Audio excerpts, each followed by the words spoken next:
Hello guys! Good afternoon. Afternoon na yata. Tanghalian na pala. Kain tayo guys. Dito ako ngayon sa McDo. Alone. Kasi yung mga kasama ko mga naggala. Hindi ako sumamang gumala kasi nga magastos. So dito, alone ako dito sa McDo. Kain ako ng lunch na to kasi anong oras na eh. 12 na. So 6 lunch na guys. Kasi public holiday ulit namin ngayon. Holiday namin ngayon. Mga auntie. Kaya ito. Labas na naman ang auntie nyo. Ayun, mga kasama ko gumala. Hindi ako sumama kasi nga, yun na nga. Mabubutas ang bulsa natin sa gala-gala na yan. So, ano na lang ako, solo na lang akong kain dito guys. So, mamaya meet ko sila.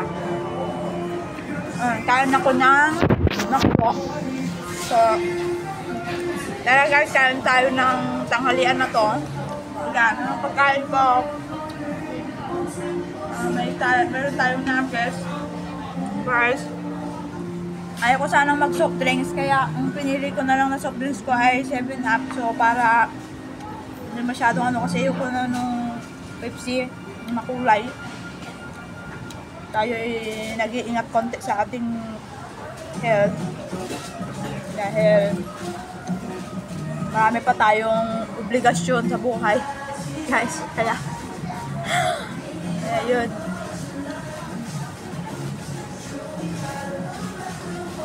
May siyang kaibigan ko, punta daw siya dito mag-met. Kanina pa yung sinasabing magbibihis siya. Ano kaya isusuot niya guys? Magagaw niya ata siya. Kaya parang natagalan na siya ng oras na yun. Oh, parang matatapos na ako kumain dito, wala pa siya.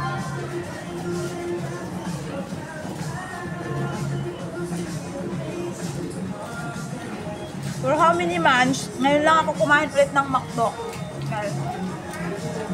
Hindi naman talaga ako mahilig magkakain sa fast food.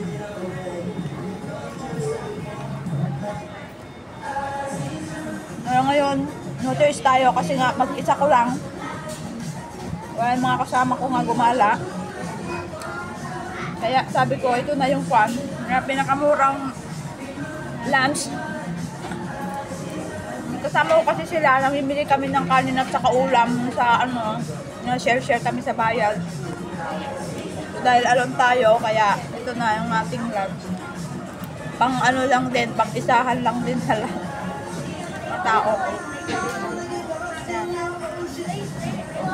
Sa McDo dito sa amin, malapit lang dito sa amin.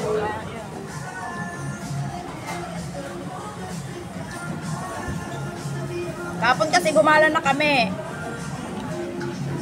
Ngayon gusto na naman nilang gumala. Ayun, gumala sila ako. Naiwan na ako kasi nga.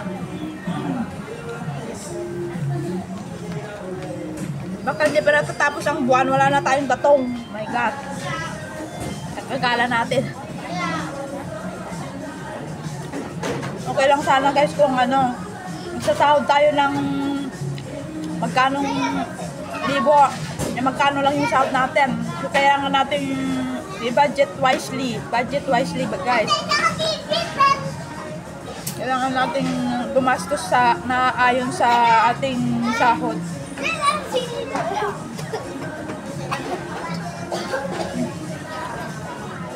Matagal na akong hindi nakakain ng McDo kaya parang nasasarapan ako. Parang feeling ko, ang sarap-sarap ng nuggets sa McDo. Dahil, yun na nga, halos mag-isang taon na yata, hindi ako nakakain. Dito sa fast food.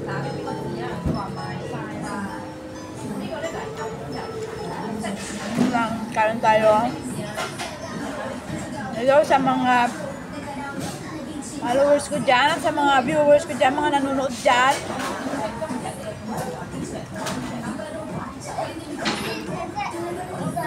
Mag-lunch po tayo. Thank you for subscribing. God bless po. Ayan po. Fries, kain tayo ng fries. Dip natin sa ketchup. Buti lang, hindi masyadong maalat ang fries nila ngayon.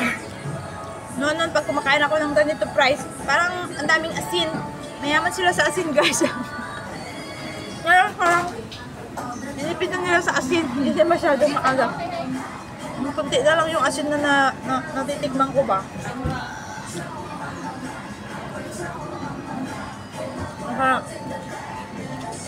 At yung nuggets din nila, santo lang.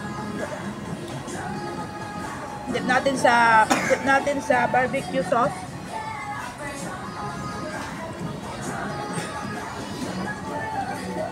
Ito lang. Shout out sa mga family ko dyan na nasa Pilipinas. Ingat po tayo lagi dyan. Mga followers ko dyan.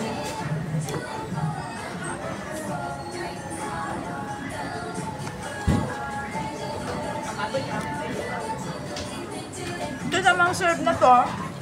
Okay na to sa pang-isahan.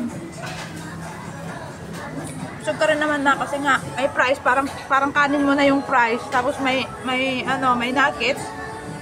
At the same time may drinks ka naman na. Nakatipid na rin tayo.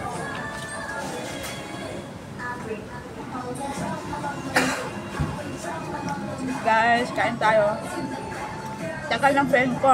Saan kaya siya nang galing? Ubus ko na yung fries. Wala pa siyang response sa aking message.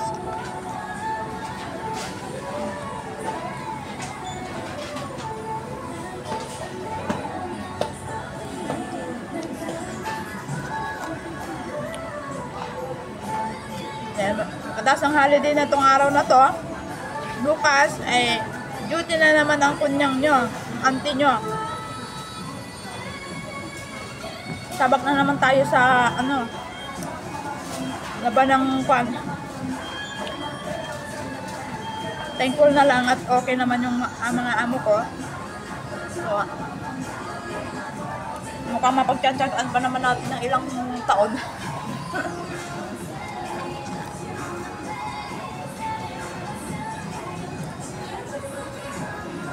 Ayun lang guys. Bye guys. Have a nice day. Thank you for watching. Please don't forget to subscribe my channel.